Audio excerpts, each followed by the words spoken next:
Daddy first of all ఈ super సక్సెస్ని మీరు ఎలా ఎంజాయ్ చేస్తున్నారు? అంటే 10 సంవత్సరాలు పాలిటిక్స్లో ఉండటంతో ఒక ప్రతిరోజు ఒక తెలియని స్ట్రెస్, ఒక తెలియని టర్బులెన్స్ అంటూ ఉంటుండేది. ఏ రోజు ఏం జరుగుతుంది, ఏ రోజు ఎలా మనం రియాక్ట్ అవ్వాలనే దాని మీద ఉంటుంది. ఎక్కడో ప్రశాంతతకి దూరం అయిపోయాననే భావం కలుగుతుంది. అందులో ఇంట్లో సురేఖ మమ్మీ ఎప్పుడు అది ఫీల్ అవుతుండేది. ఆ డిఫరెన్స్ మరీ ముఖ్యంగా ఎప్పుడైతే ఈ సినిమా ప్రారంభమైందో, నేను మేకప్ వేసుకుని ప్రతిరోజు సినిమా షూటింగ్ వెళ్ళటం, మళ్ళీ తిరిగి అదే హుషారుతో ఇంటికి రావటం, తను చూస్తుండగా ఎంత ప్రశాంతంగా, ఎంత హుషారుగా ఉన్నారు, ఇంత సరదాగా ఉండటం నేను 10 ఏళ్లలో ఎప్పుడూ చూడలేదు. ఎప్పుడు ఏదో ఒక ఆక్యుపై కొంచెం సీరియస్గా మీరు ఉండటం జరిగింది అంటూ తను చెప్పినప్పుడు నిజమే కదా అని అనిపించింది. ఆ డిఫరెన్స్ ఎందుకు వచ్చింది?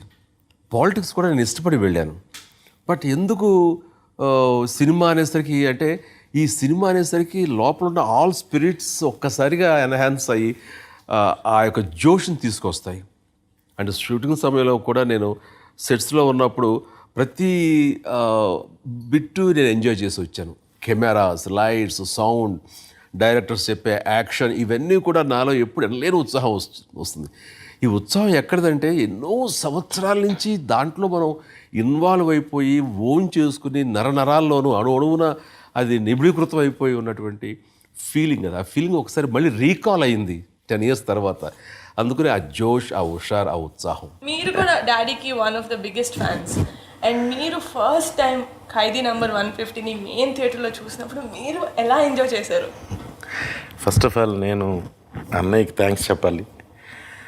ఎందుకంటే నేను ఒక చిన్న డిప్రెషన్ దీనిలో ఉన్నప్పుడు ఆయన చెప్పిన ధైర్యం మళ్ళీ నన్ను బయటికి తీసుకొచ్చి దానిలోంచి మనం ఈ సినిమా చేస్తున్నాం అని నాకు ఈ బాధ్యతను అప్పచెప్పినందుకు నిజంగా నన్ను స్టేజ్ మీద కూడా చెప్పాను.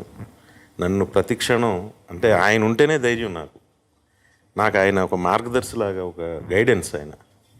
నేను అన్నయ్య ఈ సినిమా కథ, సినిమా ఇవన్నీ 49%, 51% మాత్రం మీ గ్లామరే, మీరు అందంగా ఉండడమే ఇది అన్నాక అసలు ఆయన, అంటే నేను అన్నానని కాదు, ఆయనకి ఆ కసి ఉంది, అది ఉంది. అసలు ఆయన ఫస్ట్ డే ఆయనకి చరణ్ బాబు బాంబే నుంచి ఒక డిజైనర్ని పిలిపించి ఏదో కాస్ట్యూమ్స్ స్పెషల్గా తెప్పించాడు. అప్పుడు కాస్ట్యూమ్స్ అవి వేసుకుని ఆయన డ్రెస్అప్ అయ్యి మేకప్ వేసుకుని లైట్ ముందుకు వస్తే నేను చూసి షాక్. అసలు అలా మీరు చూడాలని ఉంది, చిరంజీవిలా ఉన్నారు, అసలు మన ఠాగూర్ కన్నా గ్లామర్గా ఉన్నారు అని నాకు ఎంత మురిసిపోయానంటే చూసి కొట్టేసా ఉన్న సినిమా. ఎందుకంటే పెద్ద సర్ప్రైజ్ మీరు ప్రేక్షకులకి 10 ఏళ్ల తర్వాత చూడడం సర్ప్రైజ్. నేనేమైనా అదే అవుతారు కదా ప్రేక్షకులు కూడా. సౌడు ప్రేక్షకుడు అభిప్రాయం అదే ఉంటుంది. ఆయన పడ్డ కష్టం, అంటే ఒక చేతికి చిన్న సర్జరీ అయితే ఆయన స్టూల్ మీద కూర్చుని సెకండ్ హ్యాండ్తో డంబుల్ చేసేవారు. ఆయన ఇది కసి. అంటే ఈ సినిమా రిలీజ్ తర్వాత చాలామందికి అన్నయ్య మీరు ఒక ఇన్స్పిరేషన్. చాలామంది ఇలాగైపోయి ఉండిపోతారు, ఏదో ఒక 50 ఏళ్ళు దాటేటప్పటికి అంత అయిపోయింది అన్నట్టు. వాళ్ళందరికీ అది మన మైండ్ స్ట్రాంగ్గా ఉంటే మనం ఏదైనా సాధించగలం అనడానికి మీరు బెస్ట్ ఎగ్జాంపుల్ అయిపోయారు. Thank you. డాడీ, వినాయక్ గారు చెప్పినట్టే మీ ఫిట్నెస్ మంత్రం ఏంటో చెప్తే నేను కూడా మా నాన్నకి చెప్పి మా నాన్నని ఫిట్ చేసుకుంటాను. ముఖ్యంగా మనకి ఇంట్లో సపోర్ట్ కావాలి. నా ఫుడ్కు సంబంధించి కావాల్సినవన్నీ సురేఖ తను ఏర్పాటు చేస్తుంటే ఒక ట్రైనర్ని పిలిపించి రోజుకి ఎన్ని గంటలు ఎలా ట్రైన్ అవ్వాలి, ప్రోటీన్ షేక్స్ ఎలా, డ్రింక్స్ ఎలా తీసుకోవాలని చరణ్ మరో పక్క నుంచి చెప్తూ, పీరియాడికల్గా ఎంతవరకు ఎక్సర్సైజ్ చేస్తున్నారు, ఎంత వెయిట్ తగ్గుతున్నారు అంటూ తను అబ్జర్వేషన్లో ఉండి, సురేఖ మమ్మీ అబ్జర్వేషన్లో ఉండి, ఆ రకంగా నన్ను ఇంట్లో మంచి సపోర్ట్ దొరికింది నాకు. కాబట్టి నేను రిలాక్స్ అవ్వడానికి అవకాశం లేదు. ఇదంతా ఆలోచిస్తున్నప్పుడు నా మీద ఎంత ప్రేమ వీళ్ళకి అని నేను అనుకున్నాను. ప్రేమ కాదు, వాళ్ళు సినిమా ప్రెజెన్స్ చేస్తున్నారు, ఒకటి సినిమా నిర్మాత. సో మా హీరో బాగుంటే కదా మాకు 4 డబ్బులు వస్తాయి, డబ్బు మీద మమకారంతో వీళ్ళు నన్ను నానా హింసలు పెట్టారు. అర్థమైంది నాకు, నేను ఒప్పుకోనండి, నాకు అర్థమైంది. మీరంటే ఎంత ప్రేమ అంటే ప్రేమ ఏం కాదు, వాళ్ళు తను రోజు ఫోన్ చేసి నాన్నగారు అండి హ్యాపీగా ఉన్నారా, మూడ్ బాగుందా అని తను ఫోన్ చేసి మీ మీద ఎంత ఇదిగా ఉండేవాడు అంటే అంత అదొక్కటే అడిగేవాడు, ఇంకేం అడిగేవాడు కాదు. అదేంటిది షూటింగ్ అప్పుడే మామూలు పడగచ్చుగా, మామూలు పడగడు షూటింగ్ అప్పుడు, ఎందుకంటే షూటింగ్లో ఇన్పుట్ బాగా రావాలి, తద్వారా సినిమా బాగుంటే తను లాభిస్తాడు. అందుకనే అందరూ అంతే. అంటే లేదండి, అడిగే విధానంలో నాకు తెలిసిపోద్ది చరణ్ మీరంటే ప్రాణం, వదిన గారికి మీరంటే ప్రాణం. డాడీ మాకు వచ్చిన ఇన్ఫర్మేషన్ ప్రకారం ఒక సాంగ్ మీరు షూట్ చేస్తున్నప్పుడు మీకు లెగ్ స్ప్రెయిన్ అయిందని, అప్పుడు మీరు ఇంట్లో రెస్ట్ తీసుకుంటున్నప్పుడు సురేఖ మమ్మీ అండ్ చరణ్ మిమ్మల్ని యూనో ఒక ఫ్యామిలీ మెంబర్ లాగా, ఒక వైఫ్ అండ్ సన్ లాగా, ఏమంటే మీరు రెస్ట్ తీసుకోండి తర్వాత చేయొచ్చు అన్నారా, లేకపోతే ప్రొడ్యూసర్ లాగా కొంచెం నొప్పి అయినా పర్లేదు కొంచెం షెడ్యూల్ నేను హర్ట్ అయ్యాను అనగానే లెగ్ కొంచెం స్ప్రెయిన్ అయింది అనగానే మాత్రం అక్కడ వాళ్ళ ఒరిజినాలిటీ బయటకు వచ్చేసింది. కమర్షియల్ థింగ్స్ పక్కన పెట్టి అయ్యో ఇంకొద్ది రెస్ట్ తీసుకోండి అని అన్నారు. డాక్టర్ గారు వచ్చి చూసిన తర్వాత 2-3 డేస్ తీసుకోకపోతే కష్టం అన్నారు. కానీ ఒక్క రోజు తీసుకున్న తర్వాత నెక్స్ట్ డే నేను రెడీ అయిపోయాను వెళ్ళిపోవడానికి. ప్రోగ్రామ్ చెప్పించారు, నేను వచ్చేస్తాను, నేను చేసేస్తానని. కొంచెం ఇంకా పెయిన్ ఉంది. Less than 18 hours he was back in the sets. Just పడుకున్నారు అంతే, పడుకుని రెస్ట్ తీసుకుని నెక్స్ట్ డే కాజల్ అగర్వాల్తో మొదలు పెట్టిన షూటింగ్ మధ్యాహ్నం కల్లా డాడీ జాయిన్ అయిపోయారు. ఐ థింక్ చరణ్ అయితే వన్ డే ముందు అడ్వాన్స్గా ఫినిష్ చేసాం సాంగ్ అనుకున్న దానికంటే. సో చరణ్, నువ్వు అసలు ఇంత బిజీ యాక్టర్ అయ్యండి, డాడీ 150th మూవీ అంటే ఎంత బర్డెన్ ఉంటుంది, అంత కూడా కొంచెం కూడా భయం లేకుండా ఎలా అసలు ఓకే నేను హీరోగా బిజీ ఉన్నా కూడా I can take this pressure అని చెప్పి నీ మీద నీకు అంత నమ్మకం ఎక్కడి నుంచి వచ్చింది? నిర్మాతగా యాక్సెప్ట్ చేయడానికి. నిర్మాతగా వినయ్ గారు ఉండగా మనకేమమ్మా, టోటల్గా నా వెయిట్ అంతా ఆయన మీద పెట్టేసాను. ఆ రకంగా ఐ థింక్ వినయ్ గారు ఒక ప్రొడ్యూసర్గా, ఒక డైరెక్టర్గా 2 పాత్రలు I think he took it. And రోజు నేను ఫోన్ చేసి అడిగేవాడిని, లేదా 2 రోజులకు ఒకసారి నేను ఫోన్ చేసి అడిగేవాడిని. అది కాకుండా ఆయనకి సపోర్ట్గా ఒక మంచి ప్రొడక్షన్ టీం, వాకాడాపురం కానీ, మన విద్య అని మన అక్క, సో వీళ్ళందరూ దేవర్ అరౌండ్ వినయ్ గారు and have a beautiful production team. And వీళ్ళందరూ కలిసి ఈ సినిమా నాకు ఇచ్చారు తప్ప నేనేం చేయలేదు. మన టీం మాత్రం చాలా మంచి team sir. Yeah, very very very most understanding. Cameraman Rathnavel గారు అయితే అన్నయ్య ఒకసారి షార్ట్కి పిలిచిన తర్వాత అన్నయ్య నుంచున్నాక ఆయనకి ఏదో చిన్న లైట్ ఏదో నచ్చేది కాదు, ఏదో అయ్యేది ఫేస్ సార్ ఒక్క 1 minute సార్ అనేవాడు. అంటే ఓకే రండి చేసుకోండి అనేవారు. అంటే పాపం నాతో ఎన్నిసార్లు అనేవాడు అంటే, సార్ నిజంగా ఈయన ఎంత పెద్ద స్టారు, ఏంటి నన్ను పిలిచాకే మళ్ళీ లైట్లు సొత్తారు అలాగ అనట్లేదు అని ఎంత ఆనందపడేవాడు. పిలిచి టేక్ చేసి ఓకే అనిపించుకున్న తర్వాత రిలాక్స్ అయిపోతాం కదా, ఆ టైంలో మళ్ళీ 1 more అనేవాళ్ళు. ఏమైంది లైట్ చిన్న మిస్టేక్, డెఫినెట్లీ విల్ డూ అనేవాడు. అంటుంటే ఎంతో హ్యాపీ ఫీల్ అయ్యేవాడు. తోటతరం లాంటి వ్యక్తి దగ్గర నుంచి ప్రతి టెక్నీషియన్ వాళ్ళ శాఖల్లో వాళ్ళ పనితనం మాత్రం చాలా ఇంట్రెస్టింగ్ చేశారు. లాస్ట్ డే వరకు చాలా బాగా చేశారు. నిజంగా మన దేవి కూడా లాస్ట్ మన సినిమా రిలీజ్ డేట్ దగ్గర 1 month పడుకోలే. ఎస్, వాళ్ళ అమ్మగారు భోజనానికి భోంచే అని పిలవటం నేను చూసా. వెళ్ళేవాడు కదా, ఎంత లేట్ 4 గంటలకు 5 గంటలకు ఎప్పుడు వెళ్ళటం, ఏదో తింటాం అంటే ఫోకస్ ఆయన అంటే ఉండే భయం, రెస్పెక్ట్. నిజంగా దేవిశ్రీ ప్రసాద్ ఈ విషయంలో పోవడాలి. దేవిశ్రీ ప్రసాద్కి చాలా సినిమాలు ఆఫర్ వచ్చినా సరే ఈ సినిమాలో నేను ఫుల్ ఫోకస్గా పనిచేయాలి, ఎక్కువ సినిమాలతో నేను డైవర్ట్ కాకూడదు అని మిగతా సినిమాల ఛాన్సెస్ కానీ అవకాశాలను అన్నీ వదులుకుని ఈ సినిమా మీద దృష్టి పెట్టి ఈ సినిమా సాంగ్స్ రికార్డింగ్ కానీ వాటి మిక్సింగ్ కానీ ఆర్ఆర్ కానీ ఇవన్నీ కూడాను చాలా టైం తీసుకుని చాలా బెస్ట్ ఇచ్చాడు. ఈ రోజు రిజల్ట్ చూస్తున్నారు, ప్రతి వాళ్ళు మ్యూజిక్ గురించి మాట్లాడుకుంటున్నారు, ప్రతి వాళ్ళు రికార్డింగ్ చూసి వాళ్ళు ఎగ్జైట్ అవుతున్నారంటే కనుక నిజంగా తను చేసిన పనితనం, తను తీసుకున్న శ్రద్ధాశక్తులే దానికి దోహదపడ్డాయి. Hats off to Devi Sri Prasad and cameraman Rathnavelu. And about కాజల్తో వర్కింగ్ ఎక్స్పీరియన్స్. మేము అనుకున్న దాంట్లో అనుష్క, కాజల్ ఇద్దరు అనుకున్నాం. మాకు కాజల్ అనుకుని ఇంక వేరే ఆప్షన్ కూడా అన్నయ్య ఓకే మంచి చాయిస్ పెట్టండి అన్నారు. నిజం చెప్పాలంటే స్క్రిప్ట్ అనుకున్న క్షణం నుంచి ఆ హీరోయిన్ పేరు స్క్రిప్ట్లో కాజల్ అనే రాసుకున్నారు.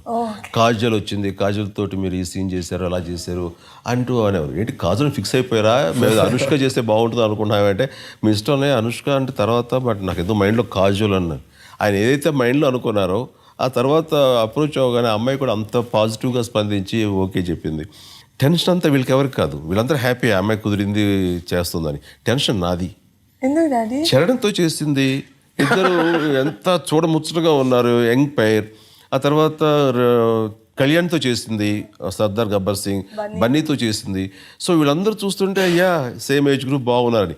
నాతో వచ్చేసరికి టప్పని నేను ఎంతవరకు మ్యాచ్ అవుతాను, ఏమైనా ఎల్డర్లీ లుక్ ఆ ఫీలింగ్ ఉంటుందా, చాలా ఇబ్బంది పెడుతున్నారు వీళ్ళు, ఎందుకు మన ఏజ్ ఉన్న వాళ్ళని తీసుకోవచ్చు కదా అని అనుకునేవాడిని. అయితే ఒకసారి ఒక స్టిల్ వర్క్ చేసిన తర్వాత, సాంగ్స్ అది చేసిన తర్వాత ఒక స్టిల్ పబ్లిసిటీగా బయటకు వచ్చింది. రాగానే సురేఖ మమ్మీ చూసి అరే చరణ్ ఏంటి అమ్మాయి, చరణ్ కాదు ఈయన అన్నది అని. నేను ఏంటి అన్నాను, కాదు ఇది గబుక్కుని చరణ్ ప్రొఫైల్ లాగా అనిపించి చరణ్ ఏంటి అమ్మాయితో అనుకున్నాను, ఇది మీదా అంది. చాలు పాస్ అయిపోయావు. ఇంకా తను అనుకుని ఇద్దరు భలే ఉన్నారు అని అందంటే ఆడియన్స్ అదే ఫీల్ అవుతారు. ఇప్పుడు సినిమా రిలీజ్ అయిన తర్వాత ఆడియన్స్ ప్రతి ఒక్కరు కూడా అసలు అలాంటిది మాకు స్ఫురణకే లేదు, చాలా బాగుంది. And so fights in the movie అసలు ఎక్స్ట్రాడినరీ, అసలు రాడ్ పట్టుకున్నప్పుడే విసిల్స్ పడిపోయాయి స్క్రీన్ మీద. సో అబౌట్ ద ఫైట్స్, ఈ సినిమాలో ఫైట్స్ అనేసరికి ఎక్కడ లోపల చిన్న టెన్షన్ లాగా స్టార్ట్ అయింది. ఎందుకంటే ఎస్పెషల్లీ నాకు ఒరిజినల్ సినిమాలో కాయిన్ ఫైట్ ఉంది, అది కొత్త కాన్సెప్ట్, చాలా ఇంట్రెస్టింగ్గా ఉంటుంది. ఇప్పుడు మామూలు సినిమాలు ఏంటి, హీరో అనగానే 100 మంది కొట్టేస్తాడరా అని అంటాం, కానీ 100 మంది అయినా కొట్టి లాజికల్గా ఎస్ అనిపించుకున్న ఫైట్ అది. సో ఆ రకంగా ఆ ఫైట్ నాకు క్వైట్ ఇంట్రెస్టింగ్గా ఉంది, బాగా డిజైన్ చేశారు, మన వాళ్ళు కూడా చాలా బాగా తీశారు. డైరెక్టర్ గారు అందులో కామెడీ పంచెస్ ఉన్నాయే, ఆ గుట్టలో కూర్చున్న తర్వాత థియేటర్ బళ్ళు అన్నారు. ఒకసారి చచ్చిపోయినట్టు పడున్నటువంటి ఒకడు మాట్లాడటం కానీ, తర్వాత ఒకడు భయస్తుడు, అందులో ఒక పెద్ద ఫైటరే కానీ వాడు భయస్తున్నాడు, వాడు ఇక్కడి నుంచి పారిపోదాం అని అంట. ఇవన్నీ కూడా డైరెక్టర్ గారి క్రియేషన్స్, అన్ని ఒరిజినల్ ఫైట్ లేవు. అండ్ ప్రతి ఫైటు నో సెకండ్ టేక్, అంత ఇది అనమాట. టేక్ వన్ ఓకే అండి, అలా పరిగెత్తి తీస్తారు. ఎస్, డాన్సెస్ సమయంలో ఫస్ట్ డాన్స్ డైరెక్ట్ చేసిన కోరియోగ్రాఫర్ లారెన్స్, అలాగే సుందరి అంటూ చేసిన Jani master, you and me and Ammudu Kummudu, ఈ 2 శేఖర్ మాస్టర్. వీళ్ళు కోరియోగ్రాఫర్గా మీరు చేస్తారని వాళ్ళు చెప్పినప్పుడు వాళ్ళు పొందిన ఆనందం అంతా ఇంత కాదు. థియేటర్లో ఈ రోజున ఎగిరి గంతేస్తున్నారు, వాళ్ళు ముందే ఎగిరి గంతేసేసారు. వాళ్ళు మీ సాంగ్స్ చూసి మేము ఏ హీరోకైనా సాంగ్స్ కంపోజ్ చేసేవాళ్ళం. అంటే ఏదైనా ఒక సాంగ్ డైరెక్ట్ చేయాలంటే కనుక ఆ ముందు రోజు మీ పాత సాంగ్స్ అని వేసుకుని ఏమేం చేశారు ఏంటి, ఏదైనా ఒక హైలైట్ మూమెంట్, ఒక సిగ్నేచర్ మూమెంట్ ఉంటే అది క్యాప్చర్ చేసి దాన్ని బట్టి మిగతా మూమెంట్స్ అనుకుంటూ వెళ్ళేవాళ్ళం. ఆ రకంగా మీ సాంగ్స్ నుంచి ఇన్స్పిరేషన్ డ్రా చేసేవాళ్ళం. ఇప్పుడు మీకే డైరెక్ట్ చేయాల్సి వస్తే కనుక మేము ఎవరు చూడాలి, ఏ సాంగ్స్ చూడాలి అంటే చిన్న కన్ఫ్యూజ్ అయిపోయింది సార్. చాలా హ్యాపీ ఫీల్ అయ్యాము మీ సాంగ్ వచ్చింది అనగానే. బట్ ప్రాక్టికల్గా కంపోజ్ చేయాలనేసరికి ఒక డేజ్ లుక్లోనూ ఏం చేయాలని చాలా టెన్షన్ గురయ్యాం సార్ అది అని చెప్పేసి అంటున్నారు. బట్ ఆ కుర్రవాళ్ళు ఒక ఫ్రెష్ మూమెంట్స్ నా బాడీ మీదకి అవి చాలా కొత్తగా అనిపించింది, కొత్త స్టైల్స్ అనిపించింది. Like old wine and new bottle అంటారు. ఆ రకంగా నేను వీళ్ళ మూమెంట్స్ ద్వారా, వీళ్ళ కంపోజిషన్స్ ద్వారా చాలా కొత్తగా నేను థియేటర్లో కనిపించాను. ఈ రోజున ఇంతమంది ఇది ఎంజాయ్ చేస్తారు, ఇంతమంది చూసి వావ్ అంటున్నారంటే కనుక అది ఆ credit goes to Lawrence, Jani master, Shekhar master. అందులో నేను ఒక లారెన్స్ చెప్పినప్పుడు ఒక బిట్టుకి, అదే చూసే ఉంటారు కదా, ఒక బిట్టుకి వీణ స్టెప్ వేయమన్నాడు, అది కంపోజ్ చేశాడు. నేను వేనన్నాను, ఇదేంటిది నేను ఎప్పుడో వేసిన సాంగ్ బిట్ ఇది, ఈ ఇద్దయ్య అని మళ్ళీ నేను చేస్తే బాగుండదని లిటరల్గా కాళ్ళమే పడి బతిమాలేశాడు, నా కోసం ప్లీజ్ అని. నాకు అనిపించింది ఇంత ఇదిగా అడుగుతున్నాడు అంటే వీళ్ళు మాస్ పీపుల్, మాస్ పల్స్ వీళ్ళకి తెలిసినట్టుగా నాకు తెలుసని అనుకోకూడదు. సో ఇంత ఇదిగా అడుగుతాడు కాబట్టి చేద్దాంలే అని అనుకున్నాను, కానీ చేశాను. కానీ వీళ్ళ అత్యాస కానీ మళ్ళీ ఏంటి కొత్తగా ఉంటుంది అనుకున్నాను. కానీ ఇప్పుడు థియేటర్ రియాక్షన్ చూస్తుంటే దానికి పగలబడినట్లుగా, థియేటర్ పగిలిపోతాయన్నట్టుగా చూస్తుంటే it is real amazing. So ఇప్పుడు షో ఎండింగ్ చిన్న ర్యాపిడ్ ఫైర్ మీకు ఫుల్, నేను ర్యాపిడ్గా అడుగుతాను, ఆలోచించి నువ్వు ఆలోచించి అడగచ్చు, మేము ఆలోచించి చెప్పకూడదా? మేము ర్యాపిడ్గా చెప్పాలి, మీరు ర్యాపిడ్గా చెప్పాలి, నేను స్లోగా అడుగుతాను. ఓకే, ఫస్ట్ ఎవరు అడగాలి? డాడీ చాలా డాడీది ఏదైనా 1 మూవీ నువ్వు మళ్ళీ రీమేక్ చేయాలంటే? Gang leader. Gang leader. Okay, నేను చెప్పనా? నా విషయం జగదేక్ వీడు అతను వస్తుంది. చరణ్ చేయాలా డాడీ? చరణ్ చేయాలి. ఎవరితో చేయాలి డాడీ? హీరోయిన్ శ్రీదేవి కూతురు ఉందిగా. చరణ్, నేను ఇప్పుడు కొన్ని పేర్లు చెప్తాను, అవి ఆ నేమ్స్ వినగానే నీకు ఫస్ట్ మైండ్లోకి ఏం వస్తుందో చెప్పాలి, ఓకేనా? There actors, some not actors. Prabhas, darling. Rana, ఏమంటారు దాన్ని, బీస్ట్ అంటారా, హల్క్ అంటారా అన్ని. మీ నువ్వా? కోతి. మంచి కోతి, ఎస్, ముద్దు కోతి, like sweet nuisance. Yes. And ఇప్పుడు నువ్వు ఎంత మంచి సన్నో నేను టెస్ట్ చేస్తాను, ఓకేనా? పెద్ద పరీక్ష. Daddy first movie. First camera face చేసిన సినిమా లేకపోతే ఫస్ట్ ఆడియన్స్ ముందు వచ్చిన సినిమానా? నాకే క్వశ్చన్. నీకే ఫస్ట్ ఆడియన్స్ ముందుకు వచ్చిన movie. Pranam Khareedu. Very good. Now 100th movie. Trinetrudu. 125th movie. Clue కావాలా? Please. Hindi movie. Gentleman. Super. Okay, నాకు తెలియదు. 150th మూవీ ఏంటి? లాక్ కొడతాను అడిగి. 150. ఎవరో కొత్త ప్రొడ్యూసర్ కదా daddy. Khaidi number 150. Yes. And daddy, మీది ఇప్పటి వరకు చేసిన 149 మూవీస్లో ఏదైనా ఒక్క మూవీ మళ్ళీ రీలివ్ చేయాలంటే షూటింగ్ మొత్తం? ఖైదీ. ఖైదీ. పాత ఖైదీ. పాత ఖైదీ, సూపర్. అండ్ ఇప్పుడు కూడా మీకు హీరోల పేర్లు చెప్తాను, ఫస్ట్ ఏం గుర్తొస్తుందో చెప్పాలి. Which one? కళ్యాణ్ బాబాయ్. ఇంట్రోవర్ట్. చరణ్. వాడు అదే కేటగిరీ. వాళ్ళ బాబాయ్ లాగానే. మితభాషి. మితభాషి ఫస్ట్ టైం పెట్టిన వర్డ్. వరుణ్. వాడు giraffe. Bunny. Pack of energy. నాకు కాంపిటీషన్ ఎవరు లేరు అయితే ఫ్యామిలీలో, నేనే. వాగుడుకాయ. వసపెట్ట. వసపిట్ట. వసపెట్ట. నువ్వు animal. Dharam Tej. Lovely bye. Very nice. Daddy, ఇప్పుడు 150 మూవీ కానీ ముందు మూవీస్ కానీ మీ మూవీ రిలీజ్ అయిన తర్వాత అందరూ, చరణ్ అయితే మన ఫ్యామిలీలో ఎవరైనా హీరో రిలీజ్ అయితే ఫస్ట్ రియాక్షన్, అరే డాడీకి ఎలా నచ్చిందో నాకు వినాలనుంది. మీ రియాక్షన్ కోసం వెయిట్ చేస్తారు. మీరు మీ మూవీకి ఎవరి రియాక్షన్ కోసం వెయిట్ చేస్తారు? సురేఖ. మమ్మీ.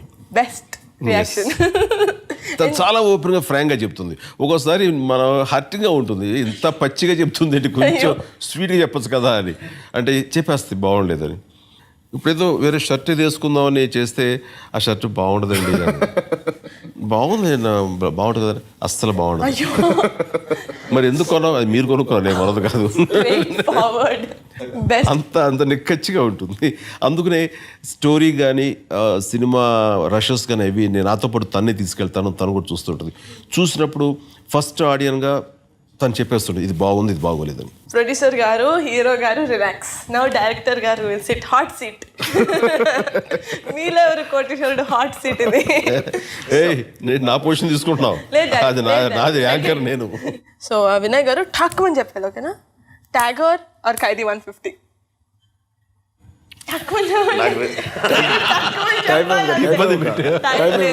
నాకు రెండు ప్రాణం. Fast 1 hour. రెండు కళ్ళు. ముక్కు. ముచ్చటగా మూడో సినిమా అన్నయ్యతో తీసేది. ఫస్ట్ ఈ పర్సన్ గురించి చెప్తే మీకు ఏం గుర్తొస్తుంది? కాజల్. ఒక అందం. రాజమౌళి. దాన్ని సృష్టికర్త. ఇప్పుడు చాలా చాలా టఫ్ క్వశ్చన్ అండి ఇదైతే. Ram Charan as a hero or as a producer? నాకు హీరోగా ఇష్టం, ప్రొడ్యూసర్గా ఇష్టం. చాలా డిప్లొమాటిక్ గా చెప్తున్నారు. ఇప్పుడు మాత్రం డిప్లొమాటిక్ గా చెప్పకూడదు. Last and final question of the season. ఇప్పటి వరకు మీకు చాలా మంది ఇంటర్వ్యూస్ తీసుకున్నారు కదా, చాలా వండర్ఫుల్ గా బెస్ట్ గా ఇప్పటి వరకు ఎవరు ఇంటర్వ్యూ తీసుకున్నారు? నువ్వే. Daddy same question. ఇప్పుడు నిజం చెప్తా. ఇప్పుడు మా డాడీ నిజంగా నిజం చెప్తారు. నీ హారకే. ఎందుకంటే ఇది ఫార్మల్గా లేదు, చాలా ఇన్ఫార్మల్గా ఉంది. మన ఇంట్లో కూర్చుని వినయ్ గారు మన ఇంటికి గెస్ట్గా వస్తే ఎలా కూర్చొని మాట్లాడుకుంటావో అలాగే అనిపించింది నాకు. చాలా బాగుంది. Thank you so much. మా సంక్రాంతి సూపర్ బ్లాక్ బస్టర్ కుమ్ముడు సంక్రాంతి అయిపోయింది, అండ్ మీకు కూడా అలాగే ఉంటుంది. Congratulations to the entire team of Khaidi number 1 and my dear daddy. Thank you. Thank you so much.